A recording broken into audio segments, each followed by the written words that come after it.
మీ business ఏదైనా మీ ఊర్లో promotion చేయాలంటే అది సుమన్ టీవీతోనే సాధ్యం. ఇప్పుడే సంప్రదించండి.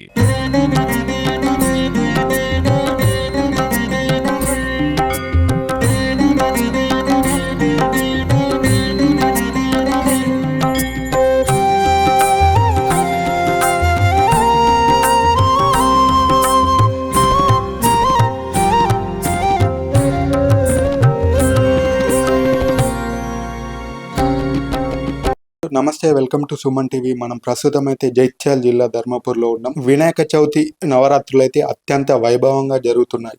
అందులో భాగంగా అయితే ధర్మపూర్లో మొట్టమొదటి గణపతిని అయితే 1972లో అయితే ప్రతిష్ట చేయడం జరిగింది. స్తంభంకాడి వెంకటి గారు అయితే మొట్టమొదటి గణపతిని అయితే 1972లో ప్రతిష్ఠించడం జరిగింది. అలాగే అప్పుడు ధర్మపూర్లో మొట్టమొదటి గణపతి, అంతవరకు ఎవరు కూడా వినాయక విగ్రహాన్ని అయితే ప్రతిష్ఠించలేదు. చుట్టుపక్కల ఉన్న ప్రజలు కూడా వచ్చి అక్కడ వినాయకుని దగ్గర ఆ రోజు వేరే ప్రాంతం నుంచి వచ్చి అక్కడ నిద్ర చేసి భక్తులైతే వచ్చి ఆ విగ్రహాన్ని పూజించి అయితే వెళ్ళేవారు. ప్రస్తుతం 2024లో అయితే ఉన్నాం. ఇప్పుడు ఒక్కొక్క వీధికి ఒక్కొక్క వినాయక విగ్రహాన్ని అయితే పెట్టడం జరుగుతుంది.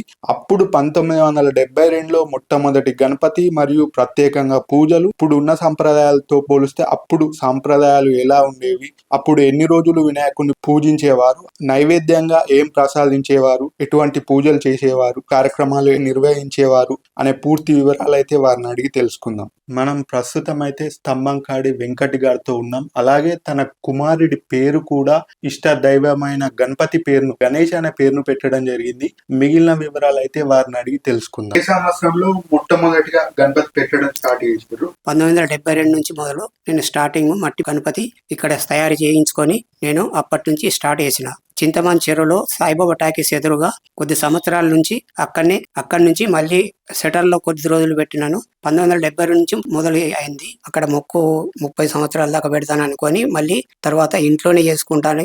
ఇంట్లో ఎప్పటికీ ఎల్లకాలం చేస్తా, ప్రతి సంవత్సరం ఇంట్లోనే చేసుకుంటా అని స్వామికి మొక్కుకున్నాను. ప్రస్తుతానికి ఇంట్లోనే పెట్టుకుంటున్నాను ఆ వినాయకుడిని. ఒక్కొక్క వాడకు ఒక్కొక్క గణపతి ఉంది కదా, ఎంతమంది వస్తుండే దాంతో పోలిస్తే అప్పుడు ఎటువంటి సాంప్రదాయాలు ఉంటుండే? అప్పుడు వినాయకుడు అంటే ఎవరికి తెలియదు అప్పుడు, ఎందుకంటే ఎక్కడెక్కడో పల్లెటూర్లు వాళ్ళు మొత్తం మంది ప్రతి ఊరు వారు వచ్చి ఇక్కడ ఒక రోజు నైట్ చేసి ఆ రోజు ప్రోగ్రాములు, అన్ని నాటకాలు, అదొకటి బుర్రకథలు, హరికథలు, సాయంత్రం 5 గంటలకు వచ్చి తెల్లందనగా ఇక్కడనే నైట్ చేసేవారు. స్వామివారికి ఎటువంటి నైవేద్యాలు రోజు పాలు పండ్లు తోటి శిర నైవేద్యం, తర్వాత పండ్ల నైవేద్యం, వంటకాలు, పులిహోర అలాంటి నైవేద్యాలు చేసి వీధి వీధికి ఒక వినాయక విగ్రహాన్ని కదా, ఎటువంటి పూజలు చేసేవారు? ఒక డెకరేషన్ 15 రోజుల మొదల నుంచే అన్ని డెకరేషన్ స్టార్ట్ చేసాను. మంచి డెకరేషన్ తోటి, ఊరేగింపు తోటి ఇక్కడ నుంచి గోదావరి దాకా మంచి భజన కాలక్షేపం తోటి తీసుకుపోయే.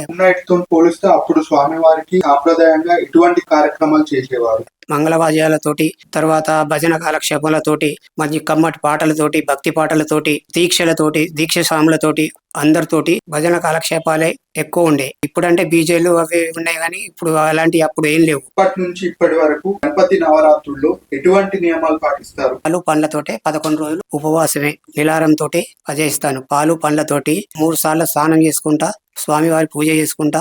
పొద్దున, సాయంత్రం, మధ్యాహ్నం స్వామివారికి 11 రోజులు ఉపవాసంతో నైవేద్యం సమర్పించుకుంటాను. నవరాత్రులు అయిపోయిన తర్వాత శోభాయాత్ర అయితే నిర్వహించడం జరుగుతుంది. అప్పుడు శోభాయాత్ర ఏ విధంగా ఉండేది? స్వామివారి వ్రతం చేయాలంటే 3 రోజుల మూదాల నుంచి స్టార్ట్ చేసినాను.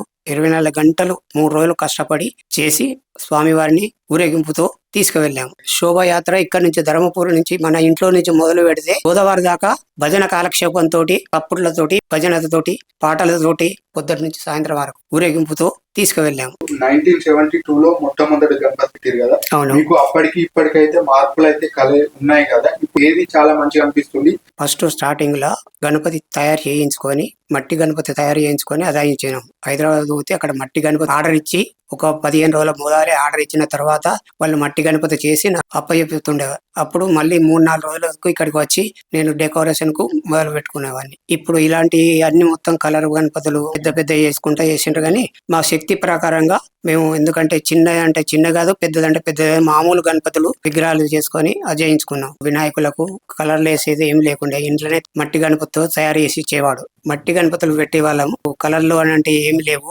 ఇప్పుడు అంటేనేమో అన్ని మొత్తం పెద్ద పెద్ద గణపతులు వినాయకులు తయారు చేసి భక్తి కార్యక్రమాలే మొత్తం స్వామివారికి నవరాత్రులు అయ్యే వరకు మేము చేసేవారు. 1972లో మీరు మొట్టమొదటి గణపతి పెట్టారు కదా, అవును. తర్వాత మీ కుమారుడు జన్మించినాక కూడా మీ కుమారుని కూడా గణేశుని పేరే పెట్టారు. అవును. అలా ఎందుకు పెట్టాల్సి వచ్చింది, ఎందుకు పెట్టారు? స్వామివారి దయ వలన నాకు అనుగ్రహం ఇచ్చిండు. స్వామివారి దయ వలన నాకు ఇష్ట దైవం గణపతి కాబట్టి నాకు కుమారుడు పుట్టిండు. ఆయన పేరే గణేష్ అని పేరు పెట్టుకున్నాను.